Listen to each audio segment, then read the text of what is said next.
My parents moved my twins to a damp basement for a golden grandson, so I packed up, revealed what I'd already secured, and flipped their favoritism. I am Amanda, 35 years old, and mother to the sweetest 10-year-old twins, Jack and Emma. After my divorce 2 years ago, we moved in with my parents, which seemed like a blessing at first. Working 12-hour shifts as a pediatric nurse meant I needed help, and they offered. My relationship with them had always been complicated, but I tried to make it work. Then my brother Stephen and his wife Melissa had their baby boy, and suddenly my kids became invisible. I never imagined my own parents would betray us so completely. When my husband David and I split up after 12 years of marriage, I was devastated, not just emotionally, but financially. We had built our life around his income as a software engineer, while I worked part-time as a nurse to accommodate raising our twins. The divorce left me with shared custody, minimal alimony, and the sudden need to work full-time to support myself and my children. My parents, Martha and Richard, offered their home as a temporary solution. "Just until you get back on your feet," my father had said with a pat on my shoulder. I was grateful despite our complicated history. Growing up, I had always been the responsible one, the one who followed rules and met expectations, while my younger brother Stephen was the golden child who could do no wrong. I spent 8 years putting myself through nursing school specializing in pediatrics because I loved working with children. My path was not flashy but steady. Stephen, on the other hand, dropped out of college, started a tech business that my parents funded and was now making 6 figures at 32. The pattern of favoritism was so deeply ingrained that I hardly noticed it anymore. Jack and Emma were wonderful kids, each with their own distinct personality. Jack was the creative one, always drawing or building something with a sensitivity that sometimes made life challenging for him. Emma was my little athlete and advocate, outspoken and competent, the first to stand up when she saw something unfair. They were both doing well in school despite the upheaval of the divorce and move. Our initial arrangement with my parents seemed positive. They converted their home office into a bedroom for the twins and I took the guest room. I contributed to groceries, did most of the cooking, and made sure the kids were respectful of their grandparents' space and routines. I worked 12-hour shifts at the children's hospital, sometimes overnight, which meant my parents helped with school drop-offs and pickups when needed. The plan was to save enough for a security deposit and first month's rent on our own place within a year. I was careful with money, taking extra shifts when possible and putting aside as much as I could. The housing market in our area was expensive, but I was determined to give my children stability again. Then Stephen and Melissa had their baby little Ethan, and everything changed. My parents had always favored Stephen, but their reaction to his baby was something else entirely. They transformed the formal dining room into a nursery, despite the fact that Stephen and Melissa had their own 4-bedroom house across town. They bought expensive baby equipment that would only be used during visits. My mother started canceling plans to help with my kids if Stephen needed anything at all. "Your brother needs more support right now," she would say. "He is new to parenting." The irony that I had been a single parent for 2 years somehow escaped her. At first, I tried to be understanding. New babies are exciting, and this was their first grandson. Jack and Emma had been their only grandchildren for 10 years, so perhaps they were just enjoying the novelty. I encouraged my kids to be patient and kind, explaining that little Ethan needed extra attention because he was so small. The favoritism was subtle at first. Christmas gifts that were noticeably more expensive for Ethan than for my children. Comments about how Ethan looked just like Stephen did as a baby, while Jack and Emma had always been said to resemble their father more than me. Small things, but they accumulated. I tried to compensate by creating special time just for us. We would go to the park on my days off or have movie nights in my bedroom. I started a savings chart on my bathroom wall where the kids could see our progress toward getting our own place. Just a few more months, I would promise them. We will have our own home by Christmas. But as spring turned to summer, the tension in the house grew. My parents became increasingly critical of my parenting decisions. From what I fed the twins to their bedtimes to how much screen time they were allowed. Meanwhile, Stephen and Melissa could do no wrong with Ethan, even when they would show up hours late for family dinner or cancel plans at the last minute.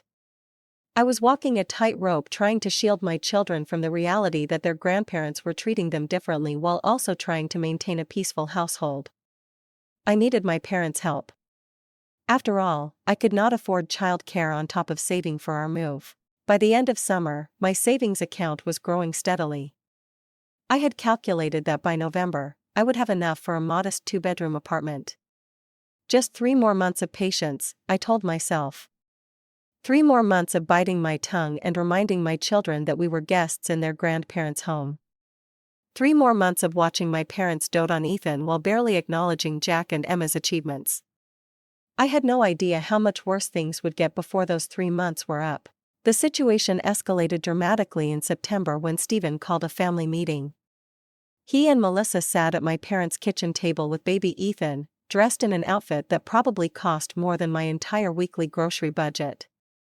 "We have got some exciting news," Stephen announced, looking at our parents rather than at me. "We are finally doing that major renovation on our house, the one we have been talking about for ages." My mother clasped her hands together. "That is wonderful, sweetie. The thing is," Melissa continued, bouncing Ethan on her knee, "we will need somewhere to stay during the construction. It should only be about 6 to 8 weeks. Before I could even process what was happening, my father was nodding enthusiastically. "You will stay here, of course. We have plenty of room." I cleared my throat. "Actually, we are a bit tight on space already with the 5 of us." I gestured to myself, the twins, and my parents. My mother shot me a look. "Family helps family, Amanda. It is only temporary." And just like that, the decision was made. No one asked how I felt about it. No one considered what this would mean for Jack and Emma. No one acknowledged that I had been told the same thing about our temporary stay, which was now approaching the 2-year mark. Stephen and Melissa moved in the following weekend. My father helped them set up a portable crib in their room for Ethan, though he had never once offered to help assemble the twins' beds when we moved in. My mother cleared out an entire closet for Melissa's clothes, while my things had remained in suitcases for months before I eventually bought a small dresser for myself. The changes were immediate and jarring. Suddenly, Jack and Emma were told to keep their voices down throughout the day because Ethan is napping. Their toys, which had been limited to their bedroom and a small corner of the living room, were now considered clutter and repeatedly put away in boxes. The television, which they had been allowed to watch for an hour after school, was now perpetually tuned to the shows Melissa wanted to watch. When I came home from a long shift one evening, I found Emma sitting on the back porch alone and upset. "What is wrong, honey?" I asked, sitting beside her. "Grandma said I was being too loud with my jump rope in the backyard." She sniffled. But Ethan was not even sleeping. He was in the living room with Aunt Melissa. She just did not want to hear me counting my jumps. That same week, Jack came home from school excited about an art project he had been working on. He had been selected to represent his class in a district-wide exhibition. When he tried to show my mother, she waved him away. "Not now, Jack. I am helping Melissa pick out new curtains for their house." I watched my son's face fall, and something inside me hardened. That night, after the kids were asleep, I tried to have a conversation with my parents. "I understand that Stephen and his family need help right now," I began carefully, "but I am concerned about how Jack and Emma are being treated. They feel like they are not important anymore." My father frowned. "They are being oversensitive. Kids need to learn that babies require more attention." "Ethan is not even here most of the day," I pointed out. "Stephen takes him to daycare before he goes to work, and Melissa picks him up on her way home. Jack and Emma are not asking for attention during those hours." My mother sighed dramatically. "You always were jealous of your brother, Amanda. I thought you would have outgrown that by now." I was stunned into silence. Was that really how they saw me? As a jealous sibling rather than a concerned mother? The situations continued to worsen. Melissa began rearranging items in the kitchen without asking, complaining about the healthy snacks I bought for the twins and leaving her laundry in the machine for days. Stephen acted as if he owned the house, inviting friends over for watch parties without checking if anyone else had plans to use the living room. One evening, I overheard Stephen and my father discussing financial matters. "We might need to extend the renovation timeline," Stephen was saying. "The contractor found some issues with the foundation." "Stay as long as you need," my father replied. "This is your home, too." I thought about how I had never been told that despite contributing to household expenses and doing most of the cooking and cleaning, instead I was regularly reminded that their help was temporary and conditional. The breaking point came during a Sunday dinner in early October. My mother had prepared all of Stephen's favorite foods, none of which my children particularly enjoyed. When Jack politely asked if there was anything else he could eat, my mother told him he was being ungrateful. "When I was growing up, we ate what was put in front of us," she said sternly. Later in the meal, Ethan threw his entire plate on the floor, and everyone laughed indulgently. "He's just exploring his world," Melissa explained, making no move to clean up the mess. The double standard was so blatant that even my usually diplomatic son noticed. "How come Ethan can throw food, but I cannot ask for a sandwich?" he whispered to me. I had no good answer for him. That week, I found that someone had removed Jack and Emma's artwork from the refrigerator to make room for a printout of Ethan's daycare schedule and several photos of him. When I asked about it, Melissa said she needed the information front and center and did not think anyone would mind if she rearranged a few things. The twins stopped wanting to spend time in the common areas of the house. They retreated to their small shared bedroom where they at least had some control over their environment. I started taking them to the public library after school when I was not working just to give them space where they were not constantly shushed or criticized. A coworker noticed my stress during a particularly difficult shift. "Everything okay at home?" Amanda Nancy asked as we charted together. I found myself pouring out the whole situation. Nancy listened sympathetically before saying something that stuck with me. "It sounds like your parents have created a household where your brother's family is treated as guests of honor, while you and your children are treated as inconvenient roommates," she observed. "That is not a healthy environment for any of you." She was right. And hearing it said aloud made me realize how normalized the dysfunctional dynamic had become. That evening, instead of going straight home after my shift, I drove around the neighborhood and called a realtor friend of mine. "I need to get my kids out of this situation," I told her. Sooner rather than later. By mid-October, the situation at home had deteriorated beyond what I thought possible. Stephen and Melissa had fully taken over the house with my parents' enthusiastic support. Their renovation, originally scheduled for 6 to 8 weeks, had now been extended indefinitely due to complications that Stephen was vague about whenever I asked. I came home one day to find that my parents had purchased a special high chair for Ethan, one that cost nearly $400, according to the box I found in the recycling. This while they had complained about the cost of Jack's asthma medication the previous week, which my insurance only partially covered. "We want Ethan to be comfortable when he eats here," my mother explained when I questioned the expense. "Jack needs to breathe," I responded, unable to keep the edge from my voice. My mother looked at me as if I was being unreasonable. "Your father and I are on a fixed income, Amanda. We cannot be expected to cover everything for your children."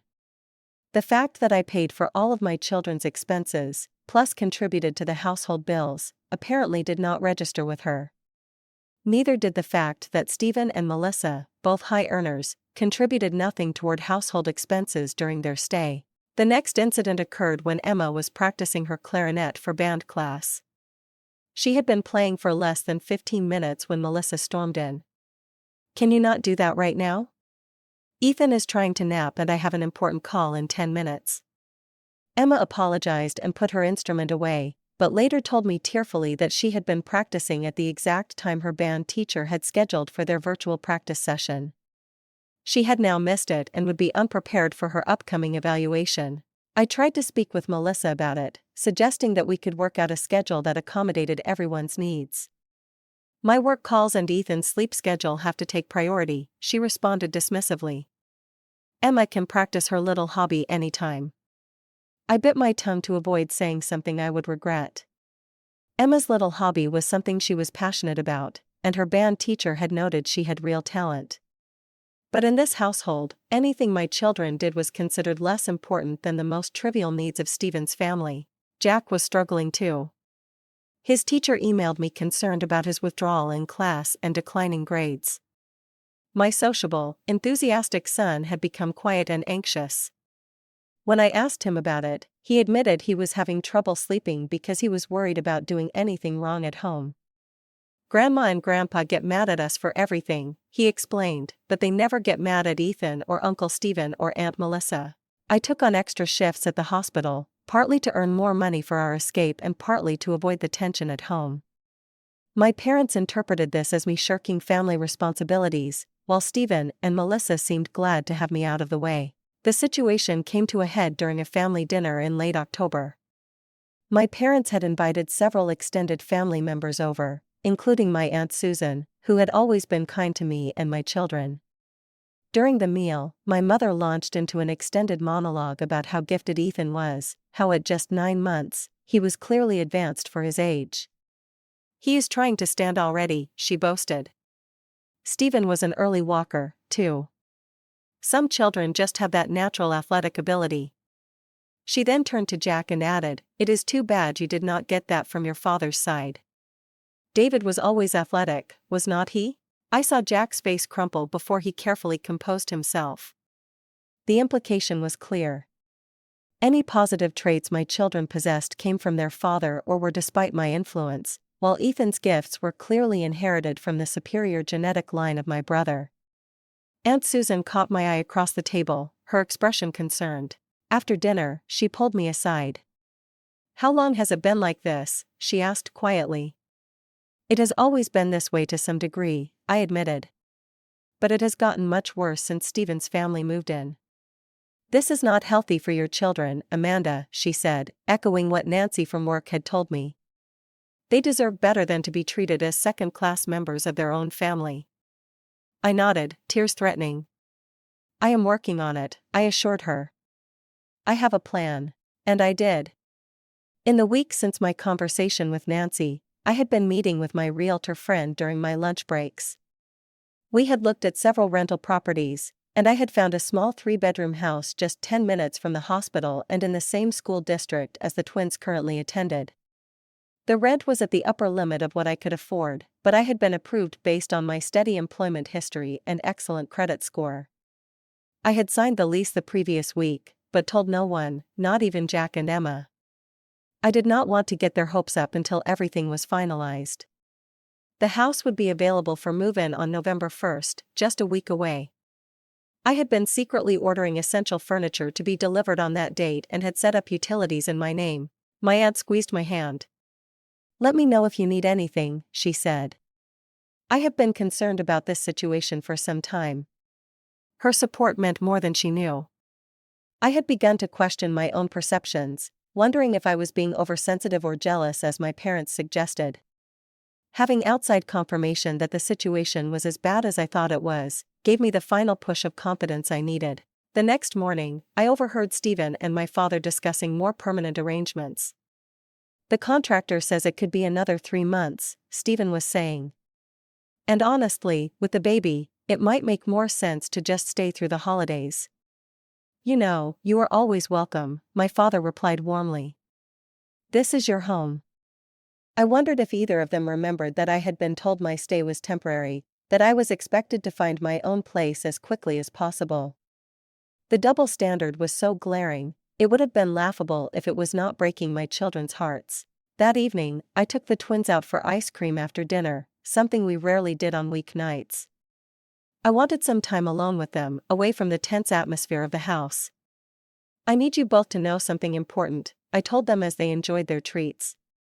"No matter what Grandma and Grandpa say or do, you two are amazing, valuable people. The way they are treating you is not because of anything you have done wrong." Emma, always perceptive, studied my face. "Are we going to move out soon?" I was surprised by her insight. "What makes you ask that?" "You have been working a lot more shifts," she said. "And you seem different lately, less sad and more determined." Out of the mouths of babes. My daughter had seen the change in me before I had fully acknowledged it myself. "Just keep being your wonderful selves for a little bit longer," I told them, not quite ready to reveal my plan.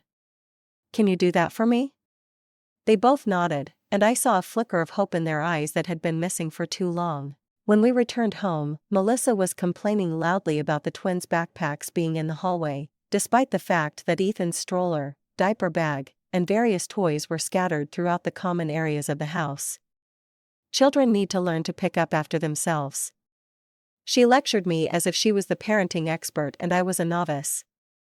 I smiled tightly and helped the kids move their belongings, reminding myself that we only had to endure this for a few more days. I had no idea that the situation was about to explode in a way that would force my hand even sooner than I had planned.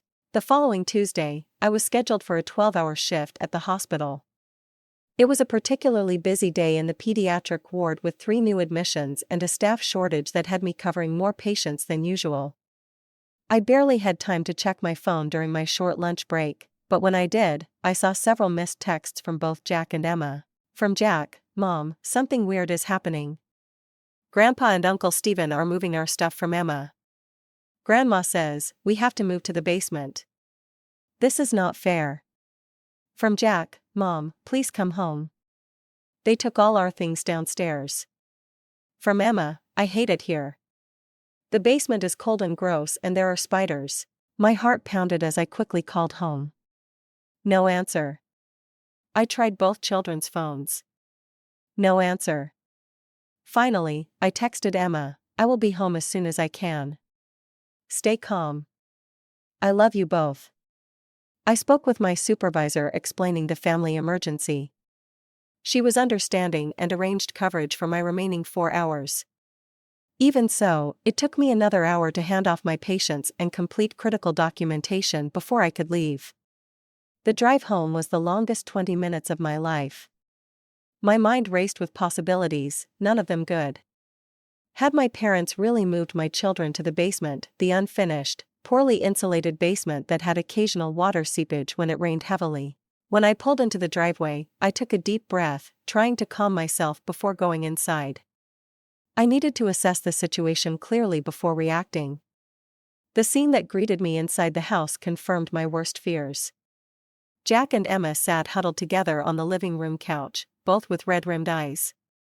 My mother was in the kitchen with Melissa, both drinking tea as if nothing unusual had happened. Stephen and my father were nowhere to be seen. "What is going on?" I asked, going straight to my children. Emma jumped up and threw her arms around me. "They moved all our stuff to the basement without asking. They said we do not deserve the good rooms upstairs." Jack nodded miserably. "Grandpa said Uncle Steven's family needs more space because they are more important right now." I hugged them both tightly, my anger building, but keeping my voice calm for their sake. "Let me talk to Grandma and see what is happening." In the kitchen, my mother barely looked up when I entered. "You are home early," she observed. "Why are my children's belongings in the basement?" I asked directly. Melissa sipped her tea. "We needed to make some adjustments to the living arrangements. Stephen and I need a nursery for Ethan, plus space for my home office now that my company has gone remote. So, you decided to move Jack and Emma to the unfinished basement without discussing it with me first." My voice was deadly quiet. My mother finally met my eyes. It was the logical solution. The children are older and can adapt more easily than a baby. Besides, our other grandson deserves the best rooms. He is here all day while your children are at school. The casual cruelty of her statement took my breath away. My children deserve a safe, comfortable space just as much as Ethan does. "Do not be so dramatic, Amanda," my mother dismissed. "The basement is perfectly fine. We put their beds down there and everything. The basement has mold in one corner, gets freezing cold at night, and the ceiling is unfinished," I pointed out. "Not to mention, there is only one small window that does not even open properly." "They will manage," my mother said finality. Family means making sacrifices. Apparently in her mind, family only meant my children should sacrifice, never Stevens. At that moment, my father and brother came in through the back door. "Oh, good. You are home," my father said when he saw me. "We have made some changes that we need to discuss." "Yes, I can see that," I replied, fighting to keep my tone level. You moved my children's belongings to the basement without my permission. Stephen shrugged. We need the space upstairs. Ethan is getting more mobile and needs room to develop properly. Plus, Melissa needs a quiet space for her work calls. And my children need a safe, appropriate bedroom, I countered. The basement is fine, my father said dismissively. I put in some extra lights and laid down some old carpet scraps. They should be grateful they have a place to stay at all. I stared at him, truly seeing him for the first time. This man who had raised me, who I had spent years trying to please, had just revealed exactly how little he valued me and my children. Jack has asthma, I reminded them.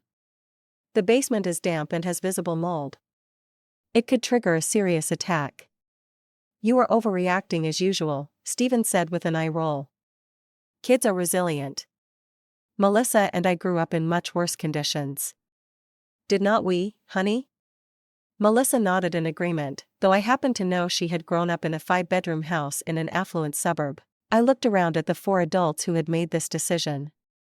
None of them showed a hint of remorse or understanding. To them, this was perfectly reasonable. The golden child's family deserved the best, while my children deserved whatever scraps were left over. I walked back to the living room where Jack and Emma waited anxiously. They looked up at me with such trust, such hope that I would fix this situation. In that moment, something crystallized within me, a calm certainty about what needed to happen next. I smiled at them, a genuine smile despite the circumstances, and said 3 words that would change everything. Pack your bags. They looked confused, but I just nodded encouragingly. Trust me, I said. Pack everything important to you. We will get the rest later. My father had followed me into the living room and overheard. Oh, for heaven's sake, Amanda. Stop being so dramatic. No one is asking you to leave. I turned to him, still smiling. No, Dad. You just made it abundantly clear where my children and I stand in this family, and we deserve better. What are you talking about? My father sputtered as Jack and Emma looked between us with wide eyes. Go on, kids, I said gently. Go pack your backpacks with your most important things. We will come back for the rest tomorrow. As they hurried upstairs, my mother entered the living room. What nonsense is this now? You cannot just leave because things did not go your way. Stephen and Melissa followed Ethan perched on Stephen's hip. The gang was all here for the showdown, it seemed. This is not about things not going my way, I explained calmly. This is about basic respect and consideration which has been sorely lacking in this household. We have given you a roof over your head for nearly 2 years, my father exclaimed. How dare you talk about lack of consideration? Yes, you have, I acknowledged. And I have been grateful. I have also contributed financially, done most of the cooking and cleaning, and made sure my children respected your rules and space. But today you crossed a line, Melissa scoffed. It is just a bedroom rearrangement. You are being ridiculously oversensitive. I turned to her. Is that what you would call it if someone moved your child to an unsuitable space without consulting you first? She had no answer for that. The basement is perfectly adequate. My mother insisted. We raised you and Stephen without all these special accommodations kids seem to need nowadays. The basement has mold, I repeated. Jack has asthma. It is also cold, damp, and has inadequate emergency exits. It is not a legal bedroom by any housing code standard. My father waved his hand dismissively. Those codes are just government overreach. I almost laughed at the absurdity. Safety regulations were now government overreach when they inconvenienced him. But I suspected he would feel differently if he was the one being relegated to substandard accommodations. Where exactly do you think you are going to go? Stephen asked with a smirk. It is not like you have been saving much what with your spending habits. And there it was the fundamental misunderstanding they all shared. They saw me as financially dependent and irresponsible despite all evidence to the contrary. They truly believed I had no options, no agency, no ability to stand on my own. That is where you are wrong, I said quietly. I have been saving since the day I moved in here. I have been working extra shifts and building my emergency fund. And 3 weeks ago, I signed a lease on a house not far from here. The stunned silence was deeply satisfying. My mother recovered first. You were planning to leave without telling us, she asked, voice trembling with manufactured hurt. I was planning to give you proper notice next week, I clarified. The house is not available until November 1st, but today's events have accelerated my timeline. You cannot be serious, Stephen said. Where are you going to stay until then? That is no longer any of your concern, I replied. In truth, I had already spoken with Nancy from work, who had offered her guest room for a few days if needed. My father's face had turned an alarming shade of red. After everything we have done for you, this is how you repay us. By sneaking around behind our backs and then storming out over a minor disagreement. Minor disagreement, I repeated incredulously. You moved my children's belongings to an unsafe space without my knowledge or consent. You told them to their faces that they do not deserve the same comfort and consideration as their cousin. That is not minor, Dad. That is a fundamental statement about how you value them and me. Emma and Jack came back downstairs, each with a backpack and a small bag. Emma was clutching her clarinet case. And Jack had his favorite drawing supplies and the stuffed dragon he had slept with since he was 3. We are ready, Mom, Emma said, her voice stronger than I had heard it in weeks. This is ridiculous, my mother declared. You cannot seriously be leaving right now. We are, I confirmed. We will come back tomorrow to get the rest of our things when everyone has had a chance to calm down. If you walk out that door, do not expect to be welcomed back with open arms, my father threatened. I looked at him sadly. I stopped expecting that a long time ago, Dad. Stephen stepped forward, suddenly realizing this was actually happening. Come on, sis. Let us talk about this rationally. There is no need to make a scene in front of the kids. My children have already been shown exactly where they stand in this family's hierarchy, I responded. There is nothing more to discuss tonight. I helped Jack and Emma put their bags in the car while my family watched from the porch, expressions ranging from anger to disbelief. They had been so certain of their power over me, so confident in my dependence that they could not process the reality of my departure. As I started the car, my mother rushed over to my window. Amanda, please, you are overreacting. Come back inside and we will figure something out. We will talk tomorrow, I said firmly. When I come to get our things. But where will you go?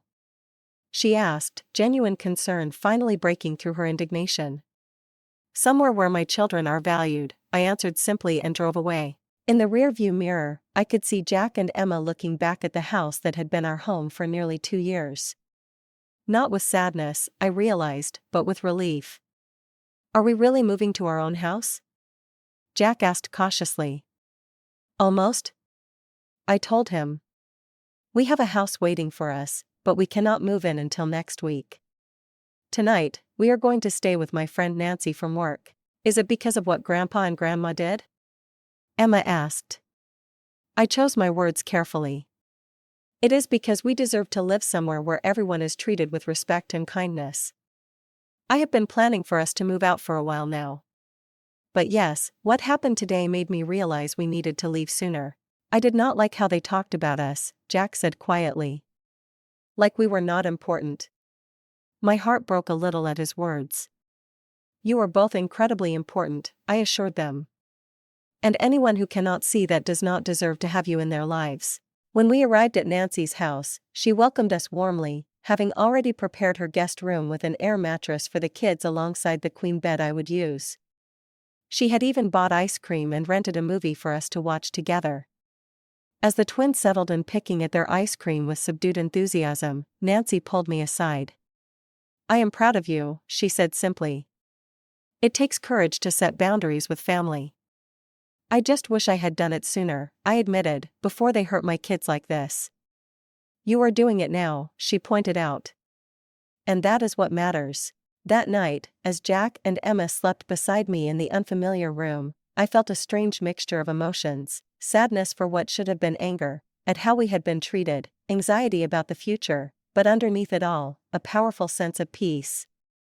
For the first time in years, I had stood up for myself and my children without wavering or second-guessing.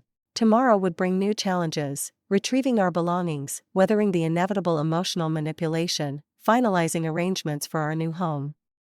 But tonight, watching my children sleep peacefully, I knew with absolute certainty that I had made the right decision. We were finally breaking free. The next morning, I called in to use a personal day at work. Nancy offered to let the twins stay with her while I went back to my parents' house to gather our belongings, but I declined. They need to see this through, I explained. It is important for them to know we are doing this together. We arrived at my parents' house at 10 in the morning when I knew everyone would be home. My father answered the door with a scowl that softened slightly when he saw the twins. "Come to apologize for your tantrum?" he asked me. "No," I replied evenly. "We have come to get our things." His face hardened again. "Your mother has been upset all night because of your dramatic exit." "I am sorry she is upset," I said, and I meant it. Despite everything, I did not want to hurt my parents. I just needed to protect my children. "But we are still moving out." He stepped aside reluctantly to let us in. My mother was sitting in the living room, eyes red-rimmed from crying or lack of sleep. Stephen and Melissa were conspicuously absent. "Where are Stephen and Melissa?" I asked. "They took Ethan to the park," my mother replied. "They thought it would be less stressful if they were not here while you got your things." At least they had shown that much consideration.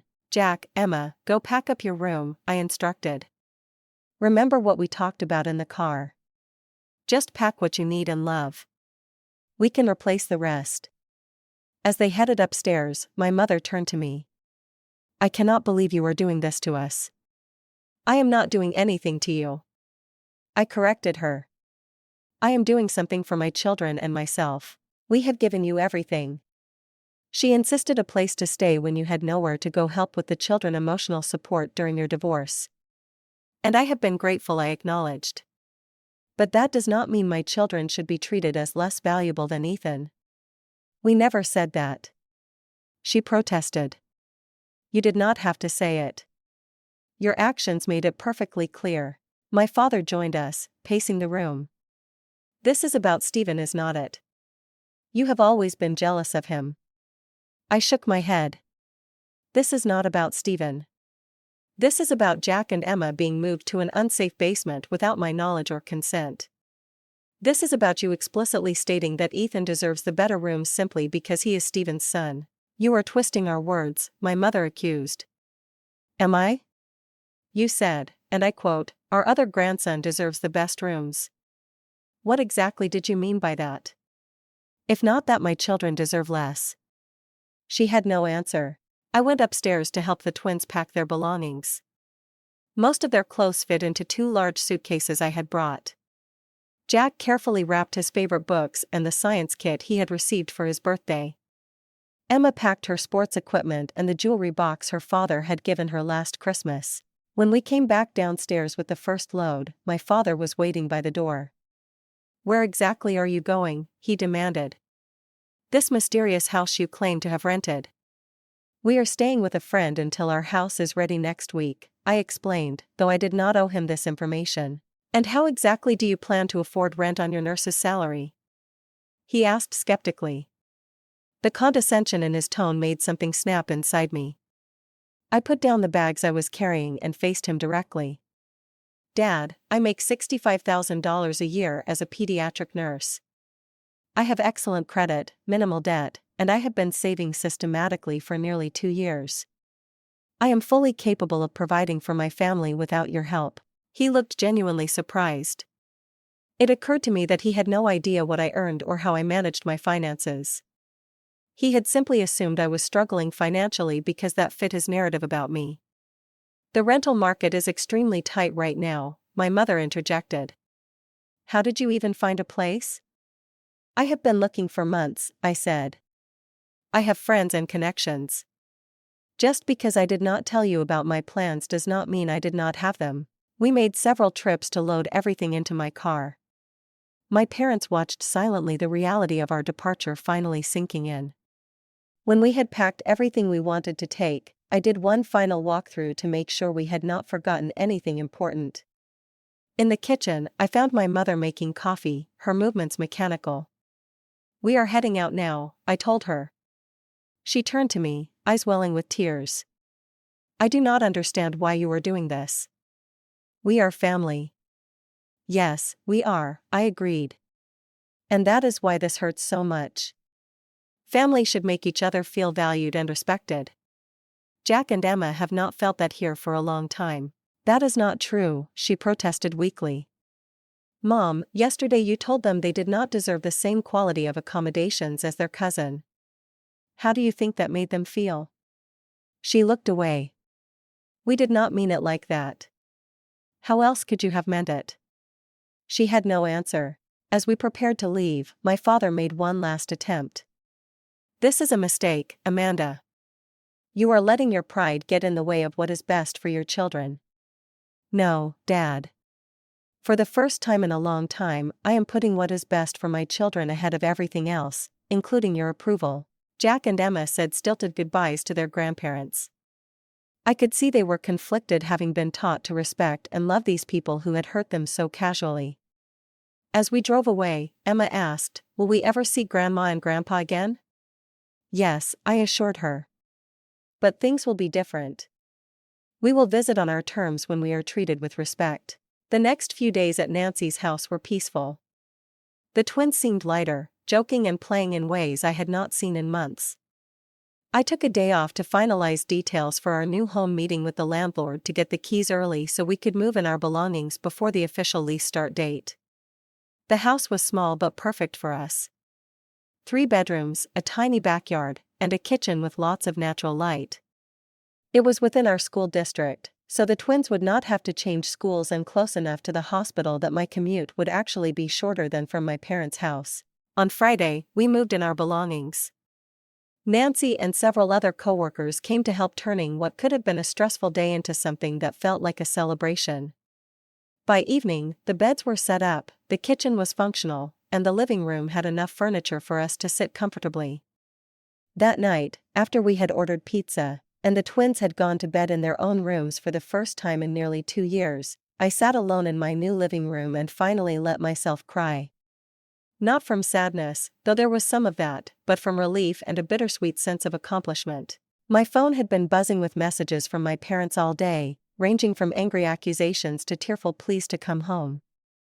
I had responded only once to let them know we were safe and settled, and that I would contact them when I was ready to talk further. The following Monday, my parents showed up unannounced at our new house. I had just returned from dropping the twins at school and was preparing to leave for my shift. "How did you find our address?" I asked as I reluctantly invited them in. "Your Aunt Susan told us," my father admitted. "She thought we should try to reconcile." I made them coffee, watching as they surveyed our modest but comfortable new home. "It is smaller than I expected," my mother commented. "It is perfect for the 3 of us," I replied. "Amanda, we want you to come home," my father said, getting straight to the point. "This has gone on long enough."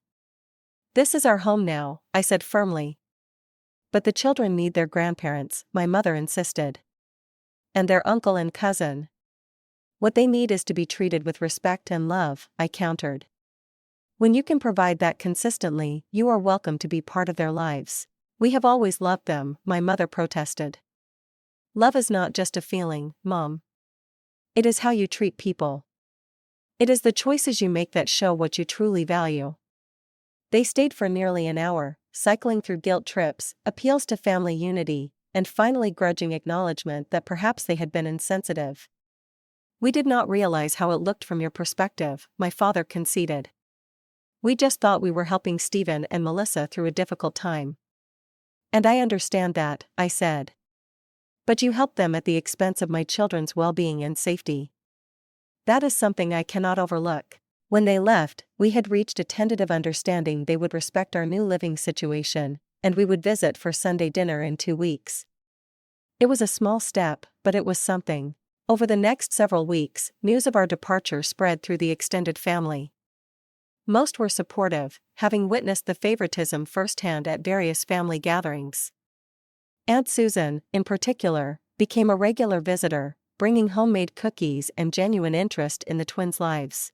At work, I received an unexpected opportunity, a promotion to charge nurse on the pediatric floor with a significant salary increase. The hours would be more regular with fewer overnight shifts, giving me more time with Jack and Emma. Meanwhile, I heard through the family grapevine that Stephen and Melissa were having difficulties. Without me there to help with household chores and child care, in a pinch, they were finding it challenging to manage their own responsibilities. My mother, now in her 60s, was tired from trying to keep up with an active baby while also maintaining the house without my assistance. When we did attend that Sunday dinner 2 weeks later, the atmosphere was strained but civil. Stephen and Melissa were notably less smug, perhaps finally realizing that my presence had actually made their lives easier in ways they had taken for granted. Most importantly, Jack and Emma were happier than I had seen them in years. Jack's teacher reported that his focus and participation had improved dramatically, and Emma was thriving in her clarinet lessons, practicing daily in her own room without fear of being shushed or criticized. One evening, as I tucked Emma into bed, she said something that confirmed I had made the right decision. "I like our house, Mom," she said sleepily. "I feel like I can breathe here." Out of all the validation I could have received, my daughter's simple statement meant the most. We had created a home where my children could breathe freely, both literally and figuratively, and that was worth everything we had gone through to get here. 6 months after our abrupt departure from my parents' home, our lives had transformed in ways I could scarcely have imagined. Our small rental house had become a true home filled with laughter, artwork on the refrigerator, and the comfortable chaos of family life. Jack and Emma had blossomed, their confidence returning as they settled into an environment where they were valued and respected. My promotion to charge nurse had come with not only a better schedule and increased salary, but also new responsibilities that challenged and fulfilled me professionally. For the first time in my adult life, I felt like I was thriving rather than just surviving. Our relationship with my parents had evolved into something cautiously cordial. The Sunday dinners had become a monthly tradition with clear boundaries established and mostly respected. My mother had slowly begun to acknowledge the favoritism that had pervaded our family dynamics, though my father still struggled to see his role in what had happened. "I have been thinking a lot about last fall," my mother said during one of her visits to our home. She had started coming by occasionally on her own without my father. "I did not realize how much we were hurting Jack and Emma." "What made you see it?" I asked, genuinely curious about her evolution. She sighed, looking older than her years. "After you left, nothing was the same. Stephen and Melissa stayed for another month, but without you there, I was overwhelmed trying to maintain the house and help with Ethan. I started to realize how much you had been doing, how much I had taken you for granted."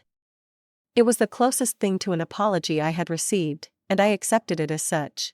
And then she continued, "Stephen and Melissa started arguing all the time about child care, about the renovation that never seemed to end, about money. They moved back to their house before Christmas, even though the work was not finished." I was not surprised. Stephen and Melissa had always presented a united front in public, but I had glimpsed cracks in their relationship. Without the buffer of my parents' constant approval and my practical support, those cracks had apparently widened. "How are they doing now?" I asked, more out of politeness than genuine concern. "They are in couples counseling," my mother admitted. "Your father thinks it is nonsense, but I think it might help them. Melissa went back to work full-time, and they are struggling with the child care arrangements." I nodded, feeling a twinge of sympathy despite everything. Parenting was challenging under the best circumstances, and their relationship had never seemed built on the strongest foundation. The most significant change, however, was in my children. Jack's anxiety had all but disappeared and his natural creativity had re-emerged. He had joined an after-school art program and was thriving under the mentorship of a patient teacher who recognized his talent. Emma had made the advanced band at school and was talking about trying out for the soccer team in the spring. One evening, as we sat together working on a puzzle, Jack had selected a quiet family ritual we had established in our new home. Emma broached the subject of her grandparents. "Mom, why do you think Grandma and Grandpa treated us differently than Ethan?" she asked carefully, fitting a piece into place. I considered my response carefully. I think people sometimes have fixed ideas about others that make it hard for them to see clearly. Grandma and Grandpa always saw Uncle Stephen as special and deserving of extra attention. When he had Ethan, they transferred those feelings to him. But we are their grandchildren, too, Jack pointed out. Yes, you are. I agreed. And they do love you. They just did not know how to show it equally or fairly. Is that why we left? Emma asked. Because they were not fair. We left because everyone deserves to be treated with respect and kindness, I explained. When that was not happening, we needed to create our own space where we could all thrive. Jack nodded thoughtfully. I like it better here anyway. At Grandma and Grandpa's house, I always felt like I was in the way. You are never in the way here, I assured him. This is your home and you belong here exactly as you are. The conversation shifted to other topics, but I was struck by how maturely they were processing what had happened. Children were remarkably resilient when given safety, consistency, and honest communication. In April, an unexpected opportunity arose. A small 3-bedroom house in our neighborhood went up for sale, priced just within my reach, thanks to my promotion and careful saving. After consulting with a mortgage broker and reviewing my finances, I made an offer. To my surprise and delight, it was accepted. Becoming a homeowner had been a distant dream when we left my parents' house, something I hoped for in the nebulous future. Now, less than a year later, it was becoming reality. The house needed some cosmetic updates, but was structurally sound and in a great location. Most importantly, it would be ours. When I shared the news with the twins, their excitement was contagious. They immediately began planning how they would decorate their rooms, what color we should paint the front door, where we would plant a garden in the small backyard. Can we get a dog once we move in? Jack asked hopefully. We will see, I replied, not ready to commit, but warming to the idea. A dog would complete our little family in many ways. The process of buying the house brought my father back into our lives in an unexpected way.